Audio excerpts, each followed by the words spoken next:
Hi hello friends, welcome to my channel Anantapur వంటలు. అనంతపూర్ వంటల్లో ఇవాళ రెసిపీ అయితే వినాయకుడికి ఎంతో ఇష్టమైన ఉండ్రాళ్ళ పాయసం.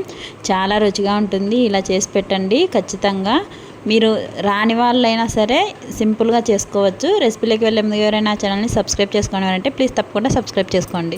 ఇక్కడ నేను 1 కప్పు దాకా శనగపప్పు తీసుకొని బాగా శుభ్రంగా కడిగి 1 కప్పుకి 2.5 కప్పు దాకా వాటర్ తీసుకొని అందులోకి కాస్తంత ఆయిల్ తీసుకొని ఇప్పుడు మూత పెట్టుకొని ఒక 4 లేదంటే 5 విజిల్స్ వచ్చే వరకు ఉడికించుకోండి. ఇప్పుడు ఉండ్రాళ్ళ కోసం అయితే 1 కప్పు వాటర్ తీసుకొని కాస్తంత మరిగించుకొని ఇప్పుడు అందులోకి 1 టేబుల్ స్పూన్ దాకా షుగర్ యాడ్ చేసుకోండి. ఇక్కడ నేను ఒక 1/2 కప్పుకి కాస్తంత ఎక్కువగానే బియ్యం పిండిని వేసుకొని ఇలా బాగా కలుపుకున్నాను. మంటని కాస్తంత మీడియం ఫ్లేమ్లో పెట్టుకొని కలుపుకోండి. ఇలా బియ్యం పిండి వేసిన తర్వాత ఆఫ్ చేసేసేయండి స్టవ్ అయితే. ఇది చల్లారనివ్వండి పూర్తిగా. ఇప్పుడు ఒక మిక్సీ గిన్నె తీసుకొని అందులోకి 3 దాకా యాలకులు తీసుకోండి. అలాగే పచ్చి కొబ్బరి 1 కప్పు దాకా తీసుకోండి. ఎందుకంటే పచ్చి కొబ్బరి పాలు వేసుకుంటే ఈ పాయసం చాలా బాగుంటుంది. కొద్దిగా వాటర్ యాడ్ చేసుకొని మెత్తగా పేస్ట్ చేసుకోండి. ఇలా పేస్ట్ చేసుకున్న ఈ పచ్చి కొబ్బరి పాలన అనేది మనము ఏదైనా ఒక స్ట్రైనర్తో వడగట్టేసుకోండి. ఎందుకంటే మనకి పాలు అనేది పైన ఈ కొబ్బరి అనేది బరకగా అట్లా బాగుండదు కాబట్టి ఇలా స్ట్రైనర్తో వడగట్టేసుకోండి. 1 స్పూన్ సాయంతో ఇలా ప్రెస్ చేసేసుకోండి. చూసారు కదా, నాకు అయితే 1 కప్పు దాకా కొబ్బరి పాలు వచ్చాయి. ఇప్పుడు ఉండ్రాళ్ళు అయితే ప్రిపేర్ చేసుకుందాం. ఇలా పూర్తిగా చల్లారనివ్వండి ఈ పిండి అయితే, బియ్యం పిండిని అయితే. ఇలా నేనైతే పక్కన వేరొక బౌల్లోకి తీసుకొని 1 టేబుల్ స్పూన్ దాకా నెయ్యిని అయితే వేసుకున్నాను. ఇలా నెయ్యి వేసుకొని బాగా ప్రెస్ చేసుకొని కలుపుకోండి. ఇలా కాస్తంత నెయ్యి అప్లై చేసుకొని చేతికి చిన్న చిన్న ఉండ్రాళ్ళు మీకు ఎంత సైజు కావాలో అంత సైజు ఉండ్రాళ్ళు చేసుకొని పక్కన పెట్టుకోండి. అన్నిటినీ చూసారు కదా, నేనైతే ఈ సైజులో చేసుకున్నాను ఉండ్రాళ్ళన్నిటినీ. ఈ ఉండ్రాళ్ళ పాయసం లేకైతే మనము ఎక్స్ట్రాగా అయితే ఉండ్రాళ్ళు ఒక్కటే యాడ్ చేసుకుంటాం. మామూలుగా అయితే మనం శనగపప్పు పాయసం చేసుకుంటాం కదా, సేమ్ అదే ప్రాసెస్సే. ఏమంటే మనము ఇందులోకి ఉండ్రాళ్ళు నేను ఇక్కడ ఉండ్రాళ్ళు అనేది ప్రిపేర్ చేసుకున్నాను అన్నింటినీ. ఇప్పుడు ఏదైనా ఒక ప్యాన్ తీసుకొని అందులోకి ఒక 2 కప్పుల దాకా వాటర్ యాడ్ చేసుకోండి. మూత పెట్టుకొని ఉడికించుకోండి. చూసారు కదా, మనకి వాటర్ అనేది బాగా ఉడికిపోతున్నాయి కాబట్టి ఇప్పుడు ఇందులోకి మనం ముందుగానే చేసి పెట్టుకున్నాం కదా ఉండ్రాళ్ళన్నింటినీ వేసేసుకోండి. నిదానంగా వేసుకోండి. ఇలా నెమ్మదిగా కలుపుకోండి. ఎందుకంటే ఇంకా పచ్చిగా ఉంటాయి కాబట్టి విరిగిపోకుండా ఎలా పడితే అలా కలుపుకోవద్దండి. ఇలా నెమ్మదిగా కలుపుకొని మూత పెట్టుకొని ఉడికించుకోండి ఒక 2 నిమిషాలు. ఇలా మూత తెచ్చి చూసారు కదా, కాస్తంత ఉడుకు పట్టాయి. ఇలా నెమ్మదిగా కలగదిప్పుకోండి, సరిపోతుంది.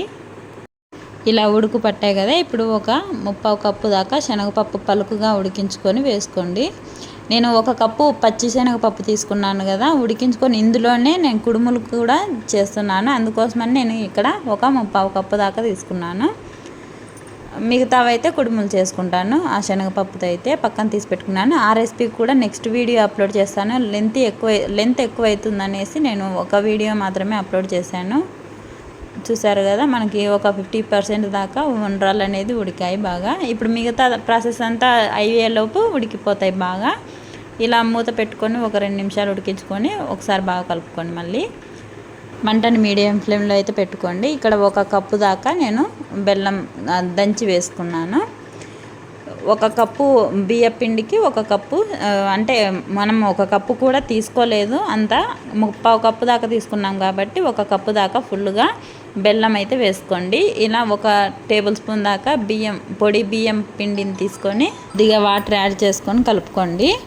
మరి అంత తిక్కుగా కాకుండా కొద్దిగా వాటర్ ఇలా ఉండేటట్టు చూసుకోండి కన్సిస్టెన్సీ. ఇలా కలుపుకొని పక్కన పెట్టుకోండి.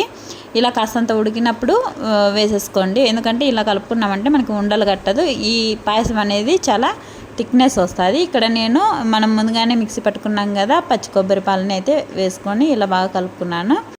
ఇది ఉడికేలోపు అందులోపు ఎవరైనా నా ఛానల్ని సబ్స్క్రైబ్ చేసుకునేవారంటే ప్లీజ్ తప్పకుండా అయితే సబ్స్క్రైబ్ చేసుకోండి.